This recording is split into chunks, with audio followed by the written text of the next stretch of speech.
morning everybody, my name is Abhishek, I am student of 10th B. So today I am going to present my INS PPT. So इसका topic है nationalism in India. तो इसके अंदर हम 3 part cover करने वाले हैं, जिसमें फर्स्ट पार्ट है द रोलेट एक्ट, और उसके बाद है जलियांवाला बाग हत्याकांड, एंड उसके बाद खिलाफत मूवमेंट।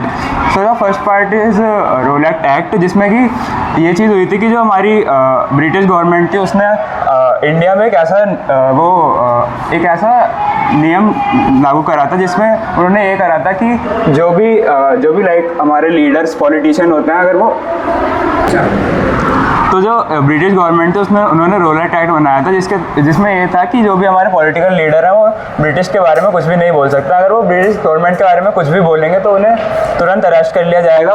बट उसमें ये चीज़ थी कि उन्हें ट्रायल के लिए नहीं लेके जाया जाएगा, उन्हें 2 साल तक वो अपनी जेल में रख सकते हैं, और 2 साल तक उनका केस जो है वो कोर्ट में नहीं सुना जाएगा, ना उसकी कोई कार्यवाही की जाएगी। वो सिर्फ 2 साल तक परमानेंटली जेल में पड़े रहेंगे। तो इस एक्ट को देखते हुए जो महात्मा गांधी थे उन्होंने इस बात को ध्यान में लिया, और उन्होंने ये सोचा कि ये बहुत ही ज़्यादा अनफेयर है, बिकॉज सभी जो नॉर्मल नियम होता है उनमें ये माना जाता है कि अगर पुलिस किसी को भी अरेस्ट करती है तो उन्हें 24 आवर्स में उसको कोर्ट में पेश करना होता है, देन उसके केस की सुनवाई होती है। बट इन्होंने जो रूल बनाया था उसमें ऐसा बिल्कुल भी नहीं था। इनके हिसाब से वो 2 साल बाद कोर्ट में जाएंगे। तो इसीलिए महात्मा गांधी ने इसको बंद करवाने के लिए रोलेट सत्याग्रह नाम का एक एक्ट चालू करा, जिसमें उन्होंने इस एक्ट के खिलाफ बहुत सारे लोगों को इकट्ठा करके बहुत सारे नॉन वायलेंट स्ट्राइक्स करवाई, रैलीज करवाई, और बहुत सारे लोग धरने पे बैठे थे।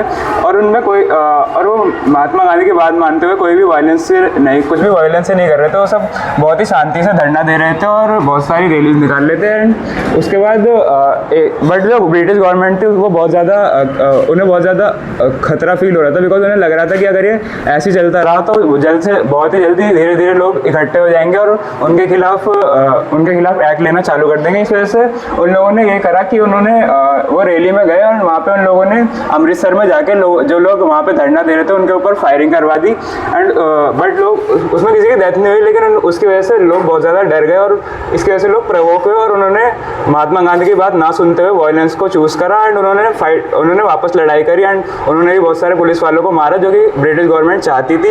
एंड वो अपने काम में सक्सेसफुल हुई, उन्होंने लोगों को भड़का दिया, एंड लोग वायलेंस की ओर बढ़ गए। इसकी वजह से उनको ये फ़ायदा हुआ कि वो उनके खिलाफ कोई भी एक्ट लागू कर सकते थे, जिससे वो जो भी लोग धरने में बैठे थे या रैलीज निकाल लेते उन्हें अरेस्ट कर सकते थे या फिर मार सकते थे। उसके बाद आता है जलियांवाला बाग हत्याकांड, जो कि इसी के थोड़े टाइम बाद हुआ था। तो इसमें ये हुआ था कि रोलेट एक्ट के बाद ब्रिटिश गवर्नमेंट ने मार्शल लॉ निकाला था, जिसमें उनका मार्शल लॉ एक ऐसा लॉ होता है लाइक जिसमें कर्फ्यू लग जाता है, बहुत सारे लोग इकट्ठा नहीं हो सकते। तो उन्होंने ये लॉ लागू कर दिया था ताकि कोई भी रैली करने या फिर धरना देने ना बैठे। और उसी बीच में जलियांवाला बाग में बहुत सारे पंजाब में जो बहुत सारे लोग जलियांवाला बाग में इकट्ठा हुए थे, क्योंकि बैसाखी का मेला लगा हुआ था वहाँ पे। तो सभी के सभी लोग जो थे, बूढ़े बड़े औरतें बच्चे, वो सभी लोग वहाँ पे मेला देखने गए हुए थे। एंड उसमें से कुछ लोग जो थे वो प्रोटेस्ट करने हुए आए थे उस जलियांवाला बाग में। तो वहाँ पे बहुत ही ज़्यादा लोग इकट्ठा हो चुके थे, बट उन्हें पता नहीं था कि मार्शियल लॉ लग चुका है और उन्हें इकट्ठा नहीं होना चाहिए था। तो ब्रिटिश गवर्नमेंट ने इसी बात का फ़ायदा उठाया और जनरल डायर को मार्शियल लॉ का मतलब हेड बनाया। और तो जो जनरल डायर थे वही सब कंट्रोल कर रहे थे, वही मार्शियल लॉ कंट्रोल कर रहे थे, वो भी देख रहे थे कि कहीं पर भी लोग इकट्ठा ना हो। तो इसी बात का फ़ायदा उठाते हुए वो वहाँ पे गए जलियांवाला बाग में, और वहाँ पे उन्होंने गेट ब्लॉक करवा दिए एंड उन्होंने फायरिंग करवा दी, जिसकी वजह से वहाँ पे जितने भी लोग आए हुए थे वो सभी के सभी मारे गए, और कोई सा भी बाहर नहीं निकल पाया, बिकॉज एक ही गेट था। मतलब एग्जिट और एंट्रेंस सारी की सारी बंद हो चुकी थी, तो इस वजह से कोई भी बाहर नहीं निकल पाया था। एंड देन बहुत फायरिंग की वजह से जितने भी वहाँ पे बड़े बूढ़े बुजुर्ग जितने भी लोग थे वो सारे के सारे मारे गए। और उनमें से वहीं पर जलियांवाला बाग में एक कुआं था जिसमें बहुत सारे लोगों ने अपनी जान बचाने के लिए उसमें कूदने की कोशिश करी, एंड वो उसमें कूदे, बट सभी के सभी लोग उसमें ऊपर से कूद गए। इसकी वजह से जो लोग अपनी जान बचाना चाहते थे उनकी भी डेथ हो गई, और उसमें कोई भी नहीं बच पाया।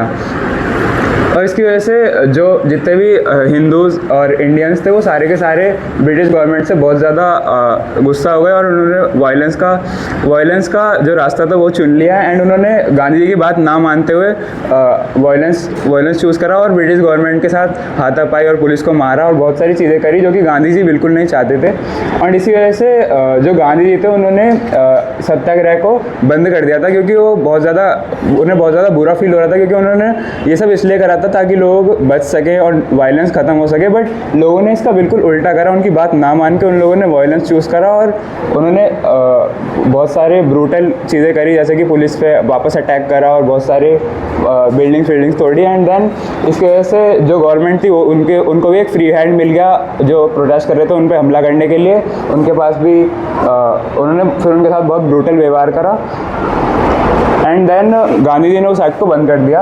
बट उसके बाद फिर एक दिन खिलाफत मूवमेंट आया, उसमें जो खलीफा थे, जो कि इस्लाम रिलीजन के जो खलीफा, मतलब इस्लाम रिलीजन में एक खलीफा होते हैं जो कि उनके पूरे के पूरे वर्ल्ड में जितने भी इस्लामिक धर्म के लोग होते हैं उनका हेड माना जाता है। तो वो ऑटोमन एम्पायर के जो रूलर थे उन्हें मानते थे अपना हेड। और वो जो ऑटोमन एम्पायर था, जैसा कि आप सभी जानते हैं, वर्ल्ड वॉर 1 में ऑटोमन एम्पायर भी शामिल था एंड वो हारने वाली कंट्रीज़ में से एक था, जिसकी वजह से जो भी लोग थे इस्लाम धर्म के, उन सबको लगने लग गया था कि जो ऑटोमन एम्पायर है, जो आज के टाइम में तुर्की है, तो उस पर बहुत ज़्यादा ब्रूटल वो ट्रीटी साइन हो सकते हैं। जैसे कि जो जीतने वाली कंट्रीज़ थी वो बहुत ज़्यादा पावरफुल थी, तो अपना हक बनाने के लिए बहुत सारी ट्रीटी साइन करने वाली थी। तो उन्हें लगा रहा था कि हार्श ट्रीटी साइन होने वाली है ऑटोमन एम्पायर के लिए। तो जो भी इस्लामिक लोग थे वो बहुत ज़्यादा अगेंस्ट हो गए इस बात के, एंड उन्हें ऐसा लगा कि अगर ये ऐसा करते हैं तो ये एक तरह से डिसरिस्पेक्ट होगी मुस्लिम धर्म की। तो इस वजह से उन लोगों ने इसके खिलाफ बहुत सारे आंदोलन प्रोटेस्ट करना चालू कर दिए। एंड स्पेशली इंडिया के जो इस्लाम धर्म के लोग थे उन लोगों ने भी इस बारे में बहुत सोचा एंड उन्हें भी ऐसा लगा कि ये चीज़ गलत है, ऐसा नहीं होना चाहिए। तो उन लोगों ने प्रोटेस्ट स्टार्ट करे। और फिर इसी बात को ध्यान देते हुए जो हमारे यहाँ के कांग्रेस के लीडर्स थे एंड उसके साथ जो मोहम्मद अली और शौकत अली खान, उन लोगों ने जो इस्लामिक धर्म के लोगों का ये जो प्रोटेस्ट था उनकी लीड हाथ में ली थी। एंड इसी बात को ध्यान रखते हुए हमारे जो लीडर्स थे उस टाइम के, उन लोगों ने एक बात सोची कि अगर इस टाइम पे इस्लामिक धर्म के लोग भी ब्रिटिश के खिलाफ हैं एंड हम इंडियंस भी ऑलरेडी खिलाफ थे बिकॉज ऑफ जलियांवाला बाग हत्याकांड। एंड तो इसी बात का फ़ायदा उठाते हुए इन सभी लोगों ने आपस में एक कम्युनिटी बनाई एंड उसके बाद इन लोगों ने बहुत सारी मीटिंग्स करी एंड इसके बारे में सोचा। एंड लास्ट में इन लोगों ने एक सितंबर 1920 में नॉन कॉपरेशन मूवमेंट को बढ़ावा दिया। गांधी जी ने ये आइडिया दिया था एंड इसको मद्देनजर रखते हुए हिंदू धर्म के लोग और मुस्लिम धर्म के लोगों ने साथ मिलकर नॉन कॉपरेशन मूवमेंट को स्टार्ट करा।